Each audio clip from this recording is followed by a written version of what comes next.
à plusieurs reprises ce soir, je vais vous bousculer comme je vais nous bousculer. À tous ceux d'entre vous qui sont dans cette dynamique, de se dire finalement, nous qu'est-ce qu'on a apporté au monde? Nous allons parler d'un certain type de rapport à un certain type de pouvoir. Vous êtes dans une illusion de la liberté pour beaucoup de jeunes. Travaillez, réveillez-vous. Et à partir d'un certain moment, arrêtez d'être les spectateurs de vos incompétences. Moi, je n'hésite absolument pas à dire qu'entre ce qui se passe en Europe, aux États-Unis et même ce qui se passe dans un certain nombre de pays musulmans, il y a quelque chose qui est d'ordre de la révolution silencieuse. Un certain type de travail qu'on doit faire sur son cœur et qui finalement a des effets sur la conscience et sur l'intelligence. Je ne connais pas un être qui fait un travail sur son cœur qui ne voit pas son intelligence changer de perspicacité. Moi, j'aimerais vous dire une chose. Je porte pas le message islamique. C'est le message islamique qui me porte. C'est lui qui fait tout ça, parce que la façon dont nous nous comportons est vraiment loin de la dignité de ce que nous portons. Il n'y a rien de plus islamique que l'esprit critique. C'est ça le problème, c'est que nous sommes aliénés dans notre tête, qu'il n'y aura qu'une libération, c'est celle qui viendra du cœur. Moi je vous dis une chose, celui d'entre nous ici et dans cette salle qui est venu ici ce soir entendre un discours purement intellectuel, je vais vous dire une chose, toute l'intelligence du monde que vous pourrez avoir ne vous permettra pas de vous désaliéner si vous ne libérez pas de la confiance dans votre cœur. Il ne s'agit pas, avec un sujet comme celui-ci, absolument pas, et nous n'avons plus le droit de jouer aux victimes. Questionnez vos cœurs. Istafti qalbak. Demande à ton cœur l'état dans lequel il est. Une ignorance immorale est une contradiction dans les termes. Subhanallah, il y a des sciences profanes en islam.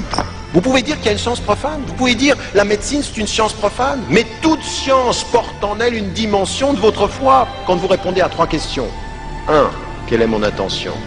2. Quelles sont les limites? 3. Quelles sont les finalités? Une certaine teneur à un regard sur le monde, c'est un certain pouvoir sur le regard.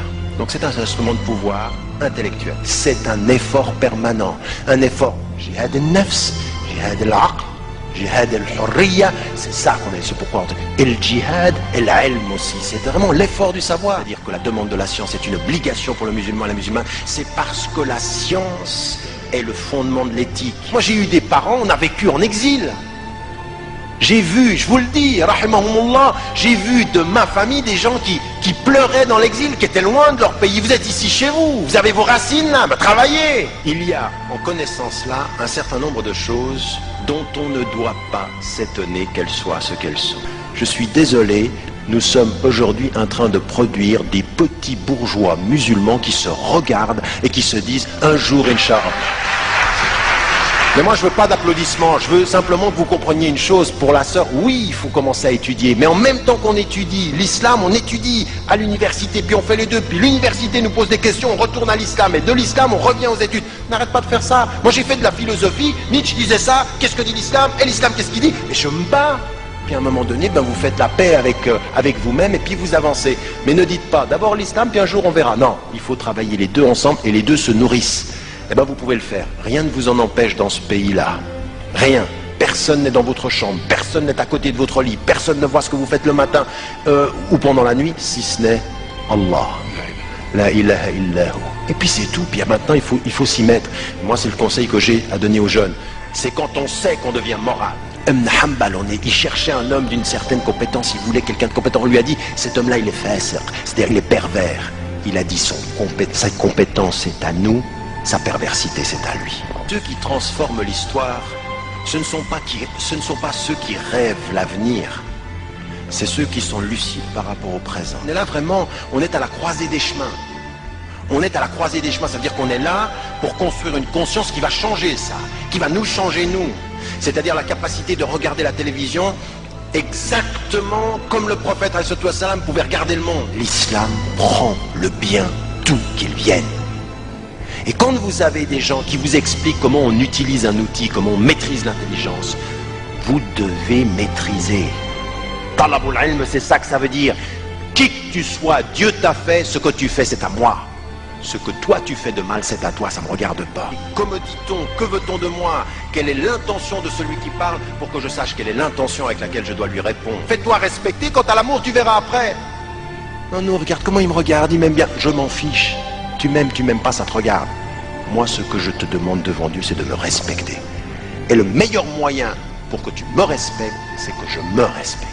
Parce que quand vous lisez le Coran, vous entendez Ya ulul albab, vous qui êtes doué d'intelligence.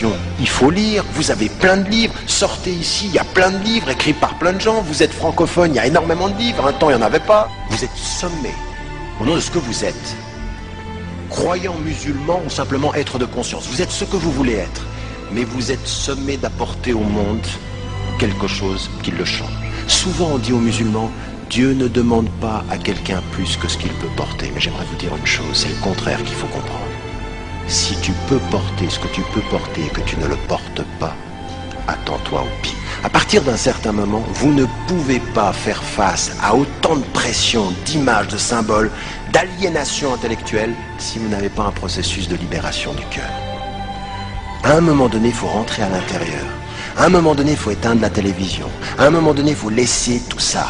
Il faut rentrer à l'intérieur puis faire un travail sur soi pour développer une lucidité, essayer de comprendre comment ça se passe. Einstein peut dire « Dieu n'est pas », mais l'intelligence d'Einstein, pour vous, c'est Dieu qui l'a faite.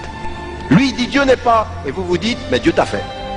Tu le sais pas, mais nous, on le sait. Nous ne sommes pas des spectateurs du monde. Qui que tu sois, homme ou femme, si tu n'es pas sur cette terre pour te changer et la changer, tu es inutile.